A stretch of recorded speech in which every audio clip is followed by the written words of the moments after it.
Let's have a chat about when these agreements apply and why these types of agreements are necessary. John, why do you think these agreements are necessary for writers?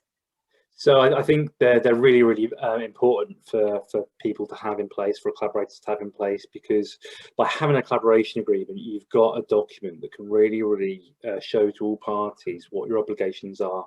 How, we'll go through the individual items in the agreement, but it'll include things like how decisions are made, what happens if things aren't working well, how any money will be split, and all those sorts of things. And it can mean that there can be no misunderstanding later down the line, and means that everyone really has a good knowledge of actually where they stand before the outset of actually undertaking any work. Myself and Nadine deal with a lot of situations where people have worked together on a project. There's been some disputes, some difference, and it could be creative or in relation to what's happening with the work. And there's no agreement. There's nothing written down to say, well, actually, this is what the situation should be in terms of a contract. This is how any money would have been split, or this is how you agreed this work to be used. And one thing we're always at pains to say is, before you start working, make sure you have a contract in place that covers you for that work. And this is very, very true, especially for collaborations, because you want to make sure that when utilising your work, you and your collaborators have a really, really solid understanding of what it is you're actually looking to do, what it is you're looking to achieve, and the process by which all of that's going to happen. So it's really, really important to have this before you actually start any work as well. Yeah, exactly. And would you say this goes across all the crafts? Would you say this is specific to theatre, or could it, as a concept of an agreement, should it be used across all kind of writing work? So yeah, so the agreement we have, the one that's on our website, is a musical theatre collaboration agreement, and we'll kind of cover some of that in a second. But it definitely works any time in which you're collaborating with someone. You can take the headlines and the principles from this contract and apply them to any collaboration agreement situation. If you just use the headlines, you use the main points as a bit of a guide, you can amend it and change it, and you look to apply it to any collaboration system. And when you do look to change the contract, or you do look to apply it to something else, you can always send that contract to us for a contract vet, and we're able to look at it for you. Now, in relation to the specific question about TV, Nadine, it works slightly. TV can work slightly differently to theatre, obviously. Now, the musical theatre agreement that we've got works where you've got the storyteller, the book writer, you've got the lyricist, and you've got the composer, and each of those roles is quite distinct, quite separate, and quite different. So under kind of copyright rules, because we say that that's a work of co-authorship, because each piece of individual work can be separated out from the main piece of work. Now, in TV, when you're, say, sitting down with a writing partner producing a script together, that could be what we call joint authorship, which means that basically you can't distinctly separate out each individual's contribution. They are fused together. It's like, putting together flour and eggs when making a cake. You can't then separate them out afterwards. So in those situations, you have to think slightly differently about how some of these points are going to apply, because it's not going to be as simple as, okay, well, I've written the lyrics, I want to take them away and turn that into a different type of song. You'll have to have a bit more consideration actually about what happens if one of the collaborators decides to leave the project, or if things don't work out. So you can look to apply some of these things slightly differently in that situation. Yeah, and I think some of our members might already be working on stuff, and the writing is already happening. Do you think it's still useful for people to have a collaboration agreement in? Obviously, we'd always advise that it goes in beforehand. And I think one thing I always say to members is that, if you start a partnership of writing and you sort of say to somebody, let's get something down on paper just so we can agree some boundaries, and they go, well, why do you need to do that? Or I don't think that, for me, is a little bit of a red flag. I think it's beneficial for both of you, for all parties, however many people might be involved in that collaboration, and it could be 2 and it could be 4, to have something on paper. As John said, it would save a lot of heartache later on. So retrospectively, could you put one in when you're already working on a project? Yeah, you can. I mean, it is obviously more ideal to put it in place before you start work. But if you've just started something, it's never too late to put that in and for you to agree it, because like I said, it saves the heartache, it saves some of the issues when when things move forward, and there's potential for dispute to arise. So I think again, one of the things to really take away from this is just get a contract agreed, no matter what it is you're doing. Always look to get a contract agreed in place whenever you can, whenever you're working on something, because it'll protect your rights, but it'll also protect the rights of the other party as well, and make sure that everyone is very, very clear about what's actually happening and what's being expected of them. Yeah, definitely. I also think we definitely see collaboration agreements come in when there are other agreements as well. It doesn't mean because you've got a writer's agreement, you can still have a collaboration agreement with the person that you're writing with. So it's not a standalone agreement. It's often a case of almost an agreement between you and your partner for agreement with a bigger project. That could definitely be the case as well. Okay, so let's get the agreement up and let's start going through it. John, are you able to share your screen? Yeah, absolutely. Hopefully everyone's able to see this. If you're not able to see it and you need to access it separate to the Zoom, if you just go onto our website and go onto resources, it's just on the list there under model collaboration agreement. And we'll put a link in the chat for that for you at some point, so you have that there if you ever need it to use. So you can see the web address. It's the one that's on our resources page. So this is an agreement in a couple of parts. It's the full agreement, and at the end is kind of an appendices which gives you some more guidance to the agreement and some of the clauses around it. Now we'll cover that actually within this today. So, and as John said, this is kind of specific to musical theatre. However, the joy of this agreement and the way it's written is that it's easily adaptable. And like John said, if you're writing for TV, take the agreement, change it, and be bold in changing it. Don't worry, don't think I don't know this, I don't understand this. It's very user friendly. Adapt it and then send it to us at caseworker@writersguild.org.uk, which is on the website, and we'll say, okay, I think you need to put this in, I think you need to take that out. So the first bit we were going to talk about was copyright in this, and I think we should explain that all of the clauses in this are important for their own reasons, and if we're not talking about them, it's not because they shouldn't be in there, it's almost because they should be there and should be left as they are. And if you have any questions about specific clauses or areas that you don't think we've covered at the end, then just let us know. But if we start with copyright, I'll kind of start with this one. So John, again, can you just outline for us the difference between co-author and joint author, because I think that's important for copyright. Yeah, so this agreement is based very much on a co-authorship agreement, where again the intellectual property, the copyright of each of the individual participants can easily be separated out. So co-authorship is where you, for example, like in musical theatre, you've got the lyricist, you've got the composer, and you've got the book writer, and each one of those parties can take their work away and clearly identify that I'm the person that created this, I own the copyright in this specific piece of the work. It works slightly differently for joint authorship, because joint authorship, as kind of we've said, is where those works have kind of fused together, and it's not possible to distinguish who actually created which individual element. So that could be a case of two writers sitting down together and actually writing the script.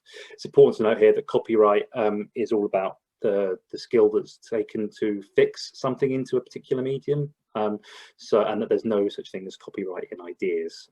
So when we're talking about copyright, it's good to have a little bit of knowledge about what copyright is, and we do already have a video up which is on our website that you can have a look at. But that's kind of the difference between joint and co-authorship, and I think it's an important distinction to make, particularly when you're looking at collaborations. Yeah, definitely.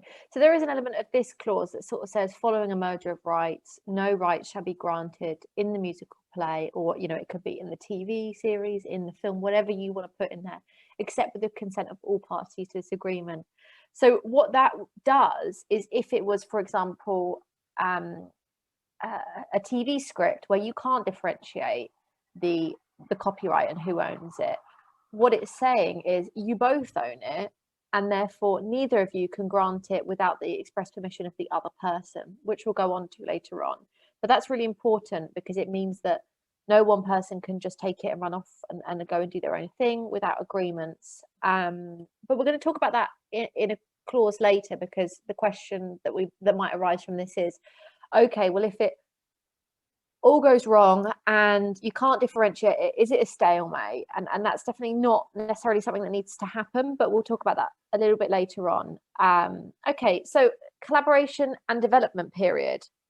I think this is really important in the agreement, less in terms of the law and more just in terms of setting out an agreement between the 2 or 3 of you, you and your other writer, to say, this is how long we're going to work on this. This is how long we're going to give this to develop, and agree those things beforehand.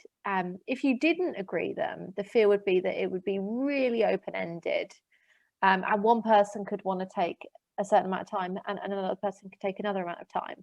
So it's just important in terms of boundaries, and potentially you could come back and change that if you both agreed at a later date, because you both have the right, because of the consenting voting rights in this agreement, to change it at a later date.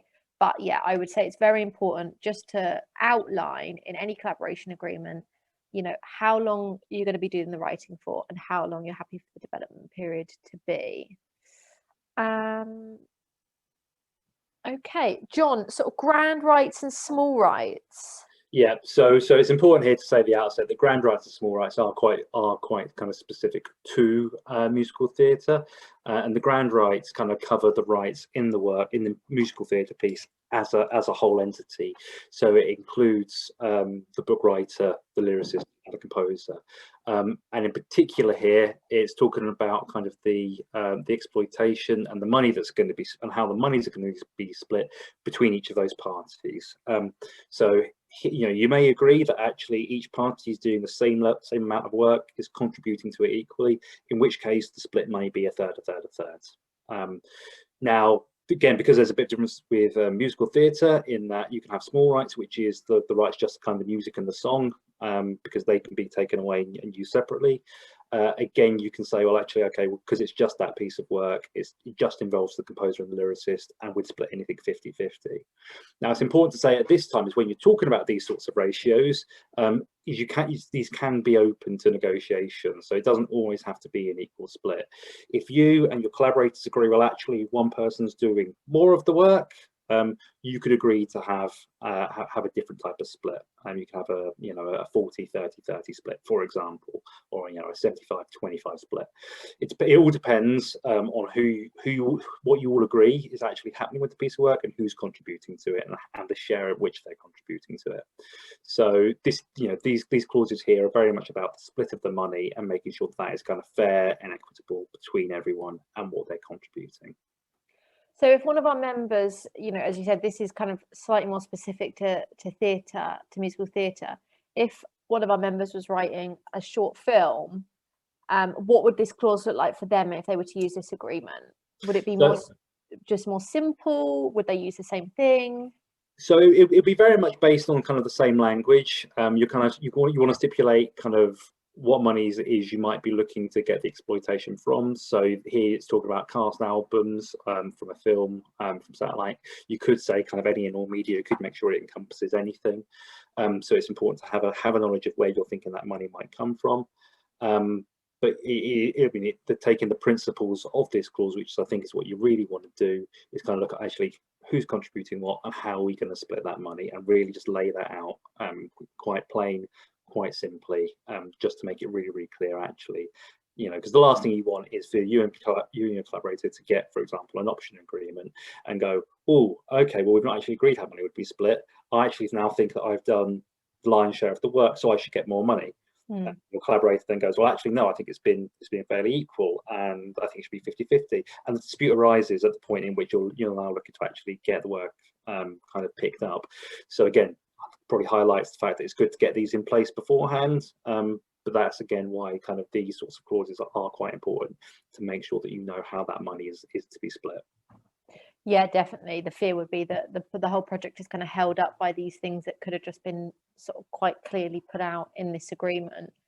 Yeah, and just to reiterate what you said, really, we definitely have people come to us who've said, I'll hold my hands up, I've done 30% and she's done 70%, and you can do that. It doesn't have to be a split, straight down the middle sort of thing. Okay, let's discuss then the sort of consent and voting element of this agreement. So yeah, here it says wherever the approval of consent or consent of the writers is required, you know, and it goes on to them talking about being 3 separate voting units, and kind of everyone having a vote on certain things. So what would that look like? What would we be voting on? Would we be voting on contracts? Would we be voting on textual integrity? What are we voting on here in this clause?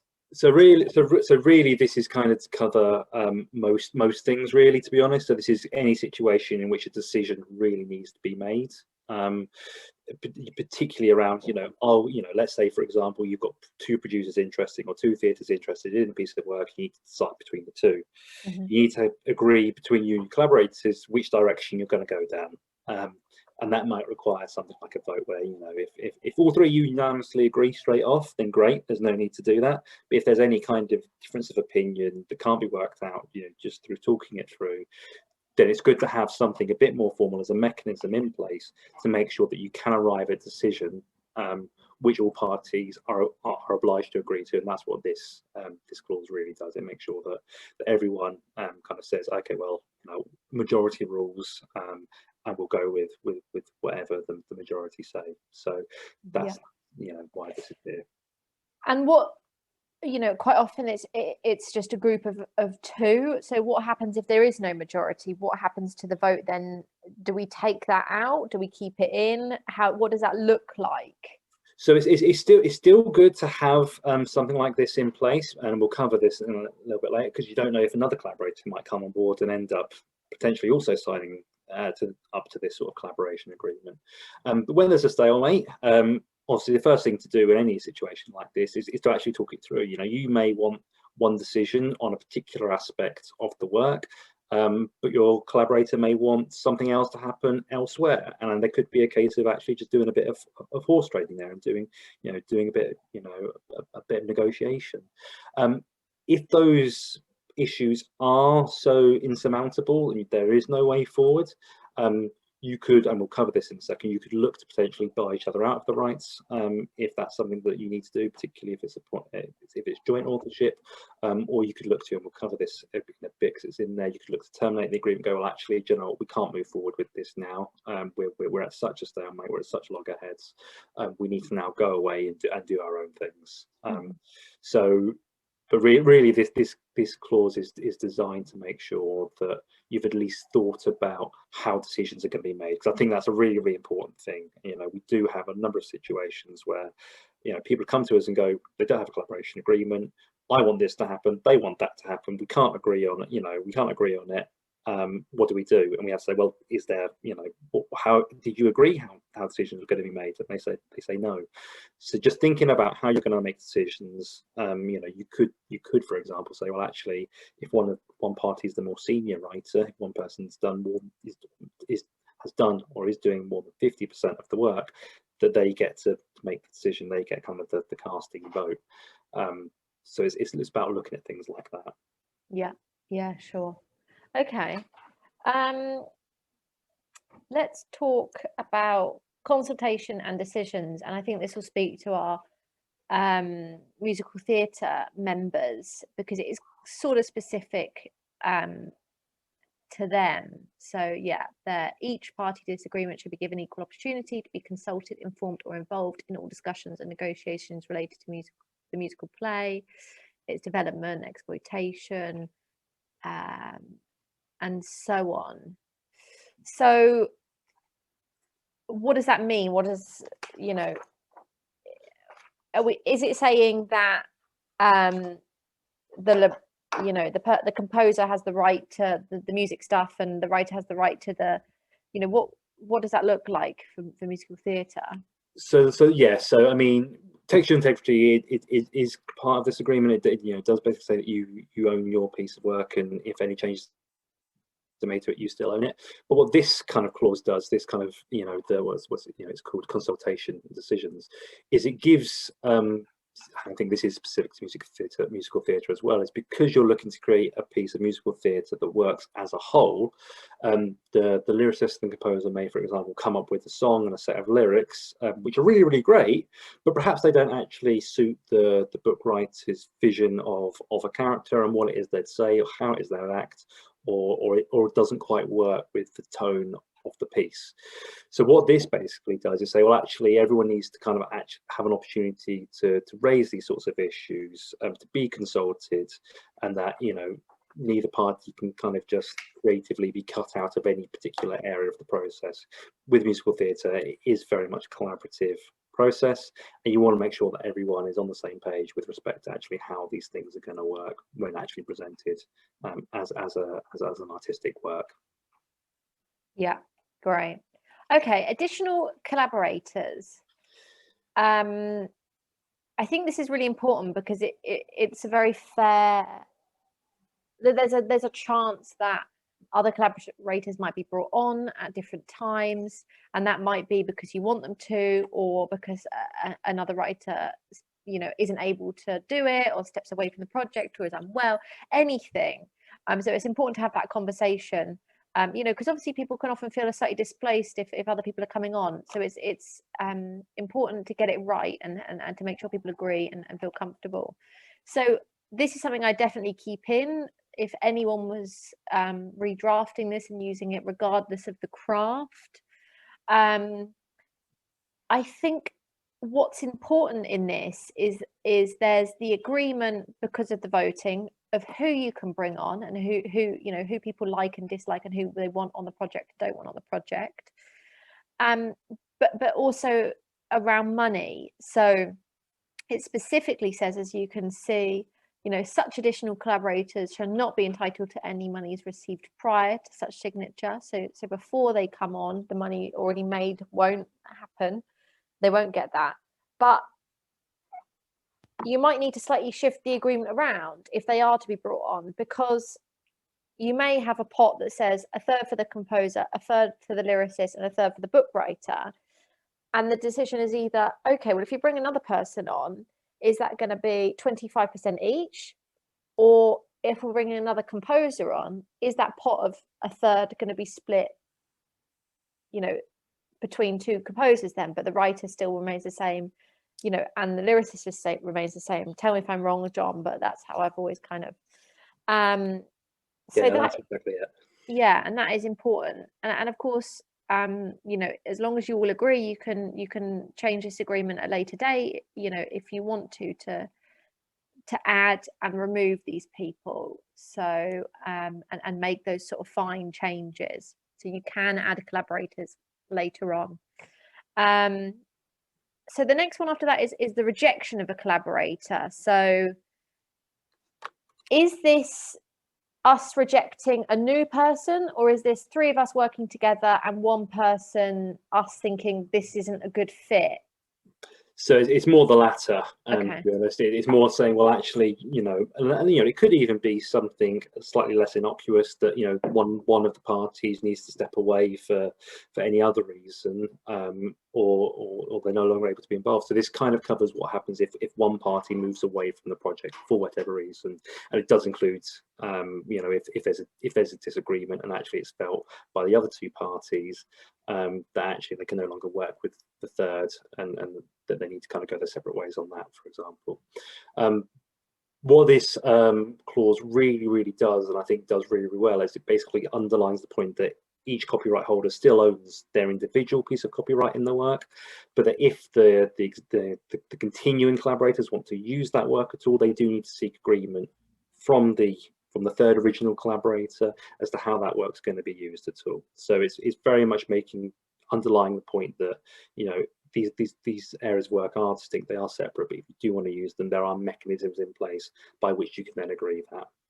Yeah, definitely. And I think that, just like this whole agreement, it's important that you want to keep it to a point where it's still legally binding and it's still clear, but you can make alterations to it, because it's better than having nothing, you know. So if a collaborator wants to step away, but you're happy just to go and do it just you two because the project has got to a point, maybe you reduce that person's share, or you know, and allow them to still maintain a credit. You know, it could be any number of things. And I think as well, it's also good to say here that actually this is really quite a useful clause in particular relation to joint copyright ownership, joint authorship, because those works are so intertwined, they can't be separated out. You can't just have one person go and take their work and do something else with it. There needs to be a mechanism by which potentially the existing collaborators go, well, actually, I want to potentially still use that work. Can I, you know, look to either have an assignment or a license to your work in order to be able to carry on with the project? And it's important to again think about that, and how you could look to carry on if things don't work out, or if there's some disruption to the project. And maybe we should talk about that. So the next one is termination, and let's talk about that because I'm sure there's a lot of questions on this. Let's talk about the clause, and then maybe we can give some sort of real life, you know, examples of when termination happens, and how you move past that to make sure that the project is still available for use to either of you or one of you. So yeah, termination. So yeah, so the clause here is about, you know, let's say the collaboration period, you know, is still going on, but you've all agreed that actually this is not working between you. There's not something that's gonna really come of this. You still need this clause in here to say, well, actually, when that agreement terminates, how does that look? What's actually going to happen within that? You know, this kind of says that the parties can terminate at any point, as long as they all unanimously agree it. That basically means that the collaboration period comes to an end. After that point, you know, the agreement ceases to carry, and that in such an event, the agreement immediately terminates, and kind of everything that's kind of included in it means that everyone can go away owning their separate bits and kind of do what they like with it, without any other party being able to claim anything over the other. So it basically means that, okay, well, if we've signed up to this, we've had you know, the composer, the lyricist, and the book writer all work together, they terminate it. The composer then can't go, well, actually, Mr. Lyricist, or Mrs. Lyricist, I helped you on this bit. I'm now claiming some form of ownership over that, and if you exploit it, I want to kind of have a hand in that. This agreement makes quite clear that actually that can't happen, that the ownership still remains separate and vested within those individuals who are a part of it. Yeah, and if we just sort of refresh on copyright as a whole thing, you know, you under UK copyright law, you own the copyright at the point of expression. So if you've written a script with somebody, you both own the copyright to that. It would be very difficult to then unlock that and go, well, this bit's mine and this bit's yours. And we often see at the union, we often see situations where someone comes up with an idea, and by idea I mean a sort of a very brief concept that isn't copyrightable. They then work with someone else, they haven't got an agreement in place, and then the issue is like the person that feels they have more ownership over it because it was their initial idea then feels that they can take that, and they can't, can they? And it's important that then doesn't get locked in stalemate where, you know, the two writers are just fighting it out, going, well, it's mine, it's not, it's mine. It's important to have this all written down so that you can at least kind of hope that situation won't occur. So I think let's talk about in a situation where there's two writers, they've written a film or for TV or radio, whatever it might be, and it hasn't worked out and the relationship's kind of fallen away, and then one person gets the opportunity for it to potentially be made, someone has some sort of engagement around the project, how could that go ahead while honouring copyright law and treating writers fairly? No, I think that's a really good question. Thank you, Nadine. So I think, again, we have to go back and have a look at, is it joint or is it co-authorship? If it's co-authorship and you can easily separate out who owns what, as long as it's the part you own, you're free to go away and do with it pretty much what you like. It's still your copyright. You've not signed it, you've not licensed it, you're not giving it away to anyone else. If it's joint, if you both own it together and you can't separate out who owns what, you need to seek the permission of the other party in order to be able to use that work. But what you can do is you can look to effectively buy it off of them. So again, that's why we're talking earlier about, you know, what happens if one of the collaborators moves away. You can have mechanisms in place to say, well, actually, you know, if things don't work out, if we get to the stage where actually we've written an entire first draft, I'm willing to buy you out. And you assign me all your rights for X amount, but you could have that as a mutually kind of reciprocal agreement that means either party can buy either one out. It can be done. I think having something that's quite clear in relation to that is quite useful, quite important, because it does mean that you don't get the kind of the joint authorship issue of, well, we both own it, one party wants something to happen to it, the other wants something else to happen to it, and you need to come to some sort of agreement. If that agreement's already been laid out in writing in the collaboration agreement, it makes it much easier to go, well, actually, this is what we've already agreed would happen in a situation like this. Yeah, definitely. And I think the situations I've had recently, sometimes members have said to me, yeah, the money's really important, the money's great, I need the money, but the credit is equally as important because I'm just starting out in my career and my fear would be that this work is going to get made and I'm going to be uncredited. And I think it's important to say that that sort of settlement deal post this sort of termination can kind of look however you want it to look. You know, we'd always advise that writers are paid fairly. If it's unrealistic, there's no money in the project at the moment, maybe a agreed deferred payment in some respect, as long as it's very clear that it's not going to be a sort of, you know, you can have 1% if and when we decide, you know, after we haven't shown you our books type thing, you know, and a credit can also be agreed. And I think we have seen that, haven't we, John? I think that's a really, really good point to make. You know, some people might not have the money there and then to buy out the rights, but you could say, well, actually, I'll still, you know, when we do kind of have that kind of separation agreement, we can say that, okay, well, you'll still get the third, the 50% or whatever of any financial remuneration I get to reflect your work, so that, you know, there is still that kind of a fairness and that equity within it, and it does also still mean that the project can move forward. Great. Let's go to credits. It's quite a simple one, but it kind of needs to be in every agreement, again, regardless of kind of how you're adapting this. It's another one of those clauses that allows you to sort of make a decision there and then, and to agree something that hopefully will reduce the risk of you having disagreement later on. So again, it would be, you know, any type of credit, you know, written by, co-created by, whatever it might be, book by, that then the other party couldn't turn around and go, well, you know, I did this or I did that, without you agreeing it at a later date. So it's just important to have in there, just agree what credits you're both going to get, and that takes that off the table of anyone kind of having an argument about it later on. Not that, you know, so many of these things do work and so many partnerships do work, but it's important that there's some foundations and expectations are met with this agreement. So yeah, write down your credits, write down what you want, write down, you know, agree that. Yeah, certainly. I mean, it's definitely not all doom and gloom. You know, many partnerships do work, and I think we do need to acknowledge that. And that's probably a good point to do that. And it's about making sure. But what this really does is it just kind of gives everyone that little bit of reassurance about what's going to happen, and it just helps everything flow just that little bit more easily.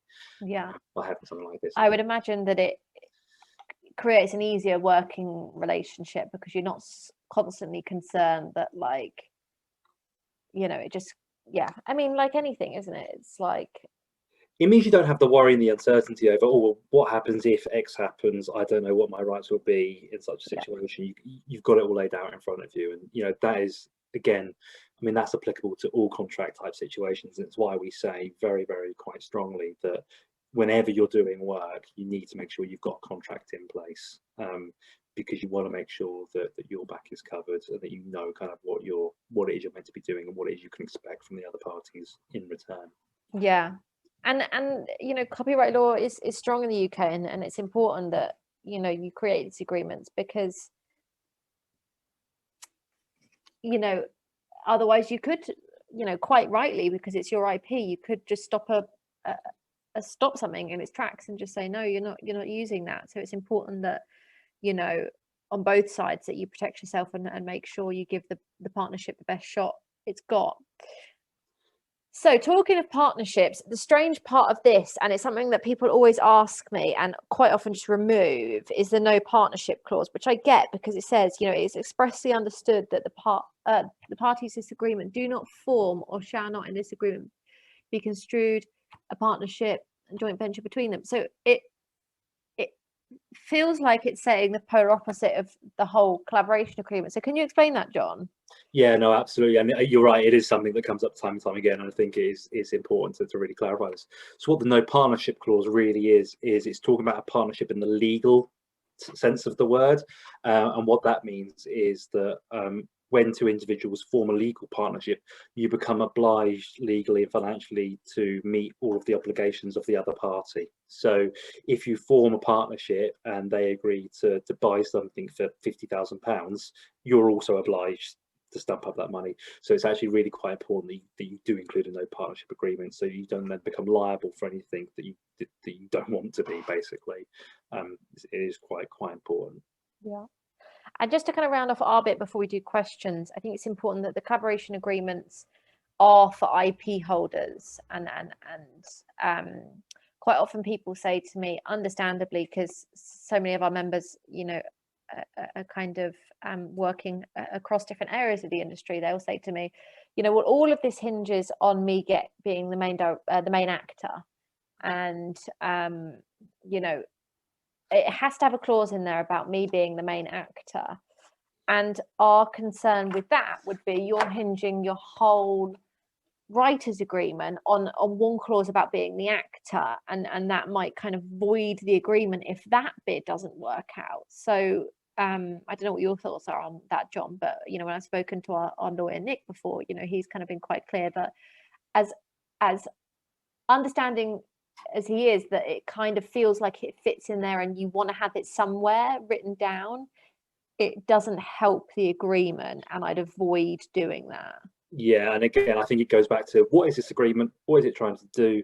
It's about those who own the copyright, and about actually how you make decisions over what happens to a piece of copyrightable material, largely. So, unfortunately, the actors in this situation don't own the copyright over the piece, so they should not be party to this agreement. And again, I think I should have spoken into that. You shouldn't have collaboration agreements necessarily with producers, because they in the main don't produce IP. They're not a part of these agreements. This really is for those who are creating work, and about how the decisions are made around that, and how any kind of financial conversations are going to look. So this is very much about copyright creators in this agreement.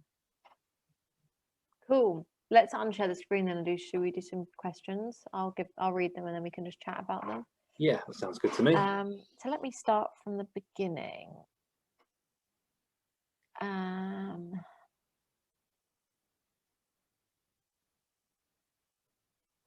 Just reading through all of the hello, I know you ones. Okay.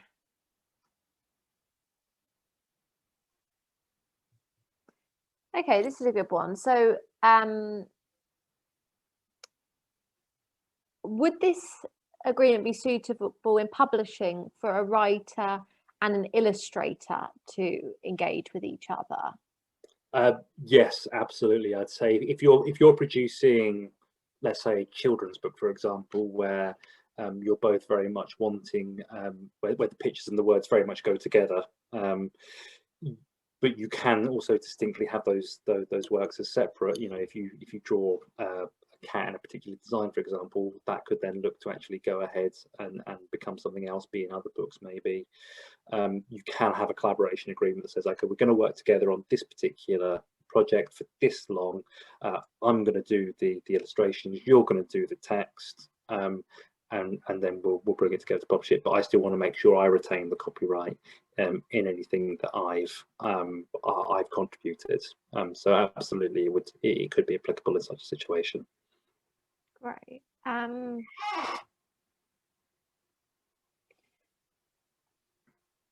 what happens in a situation where somebody is the initial creator, and so there's a creator and a writer? What would that look like? So that's a very good question, and again, this goes back to some of the things we were talking about deciding actually the proportions over who's putting in what level of work. So you could say, well, actually, I've created the entire thing. I've done, you know, maybe an initial script or something, but I'm bringing on another writer, or another writer's coming on board to help develop it and help produce kind of the final product. It's very good idea to get a collaboration agreement in place for something like this, because it can easily show actually who owns what, who's doing what, and how these things are to be split. Now, in terms of that kind of situation, it could be, it would need to be looked into potentially the extent to which it's a co-authorship or joint authorship piece of work. If it gets to a certain point down the line, it may be impossible to distinguish who owns what.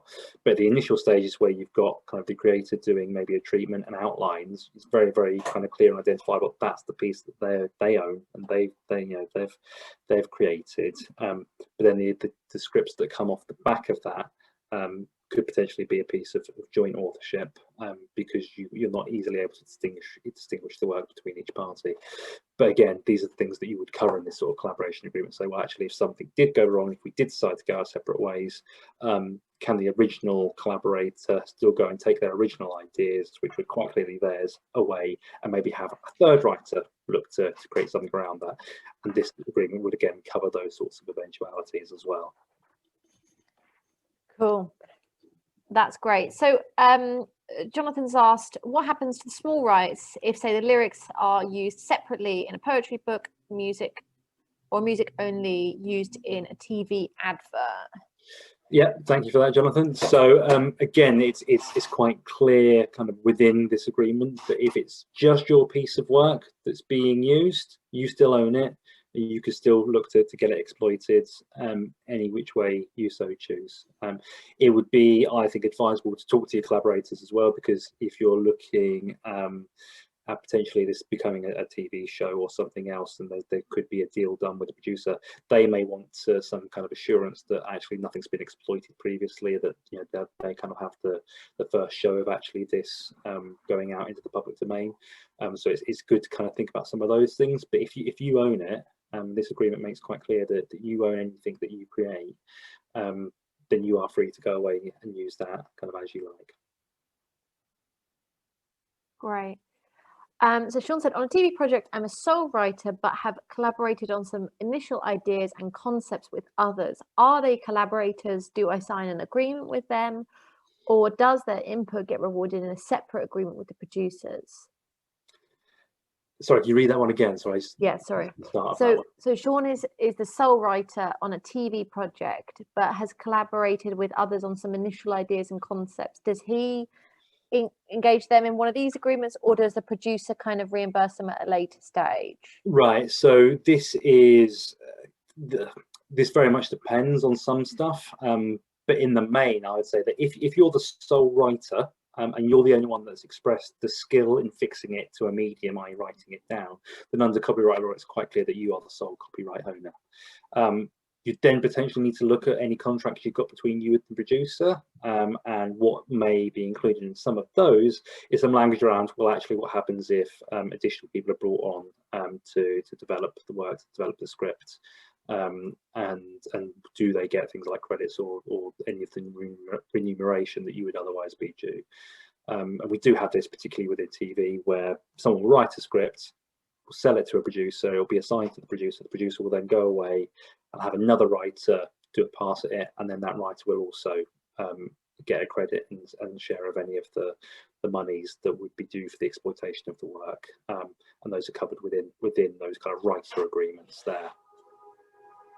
Great. Ming, a wonderful activist, has said, what if an additional or replacement collaborator is brought in by a producer, sort of outside of this agreement? How would that look? So I presume, Ming, and shout if you think I'm wrong, you're saying, like, if a producer says, don't think this is really working, I think we should bring on this person, what would that mean for the agreement? So in that situation, if a producer's looking to do something like that, then I would assume, or at least hope, that there is already an agreement between the collaborators and the producer, which would look to go into some of those details of what would happen if something like that was to occur. My hope would be that within that kind of agreement, you would say, well, if someone else is brought in or someone leaves, this is how we decide who can be brought in.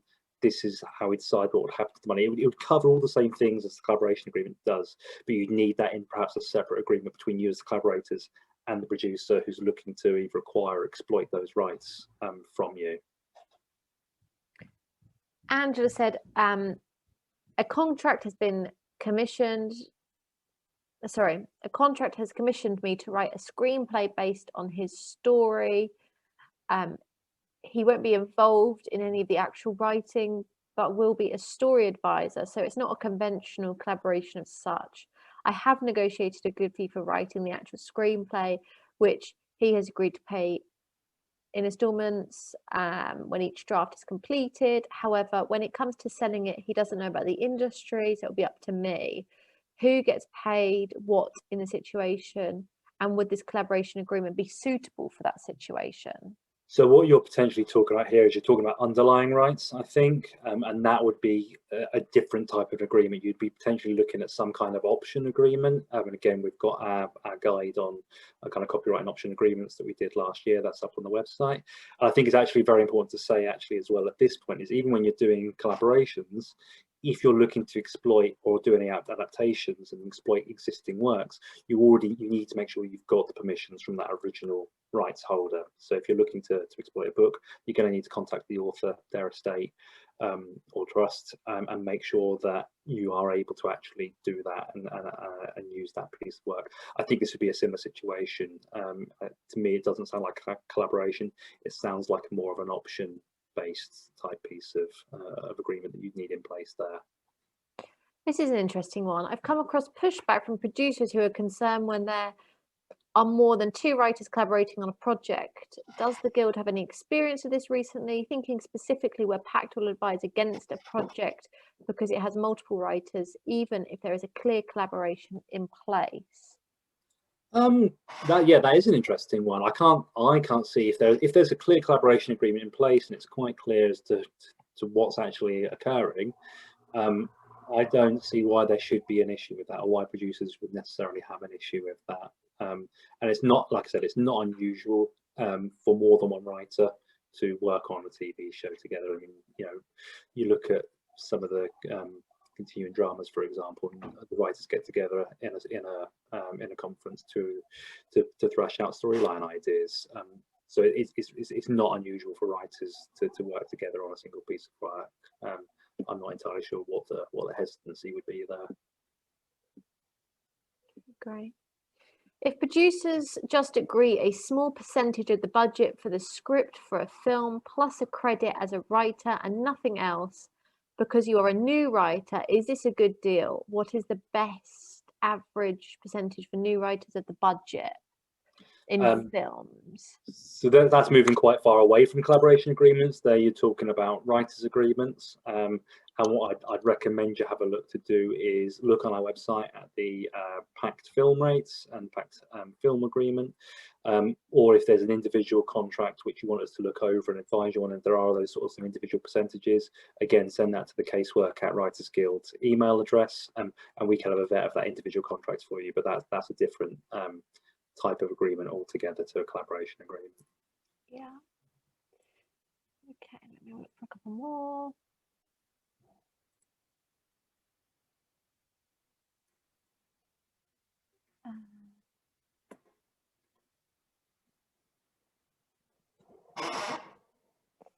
Okay, again, this is slightly out of, but let's chat about it. Where does copyright stop if you receive informal notes from a producer and they suggest a change? Change you end up implementing? Do they part own the copyright? So no, the answer is no. But really, the copyright is quite clear that copyright exists when you exercise the skill in fixing it into a medium, and that skill is expressed when you write it down, and how you, as the writer, decide what to include and what you decide to exclude, and how you actually put that onto the page and what kind of direction you give it. So being provided notes does not afford producers copyright. You as the writer still retain that copyright. I think that's quite clear. You can make it clear in the agreement, but it's not really necessary. It's quite, you know, widely known as industry practice, I think, that there is no copyright within the kind of within the production of notes and the implementation of notes. Great. I don't want to end on this one because it's surprisingly morbid, but I think, I mean, kind of essentially what Jonathan is asking is that what happens if your collaborator dies? Should, you know, what happens in that situation? Should the remaining collaborators wish to continue? How would the project be able to then move forward? Yeah. And is this logistically possible? Yes, it is, and we do actually have. So if you look at the collaboration agreement, you look at the appendix at the bottom, there is actually a clause which covers exactly this, and it basically says that you can decide at the point of the collaboration agreement what could potentially happen. You know, would the power go to the estate? Would it remain with the existing collaborators? And you could decide that again at the outset. And actually, I think it's an important thing to potentially include, because, you know, the last thing you want to do is to get to a certain point down the line, think that something's about to be produced and put on. Something unfortunately happens to one of the collaborators, and you're at kind of a bit of an unknown situation as to, can you actually exploit this piece of work? So I think it's important to include something like that. Great. I'm happy to take a question or two more. Obviously aware of your time as our members, so we are going to sort of finish at 2, but happy if anyone else has any more questions. I just want to let you know, as a reminder again, that of course if you take this agreement off our website and you use it for your situation and you want us to look through it, do send it to us. We have a new email address, that's casework@writersguild.org.uk, and we could definitely take a look through. And again, if you have any questions, we are also planning to, and I'm pretty sure I can say this because I think it's happening, we've got a staff meeting at 4, so if it's not, I'll be told.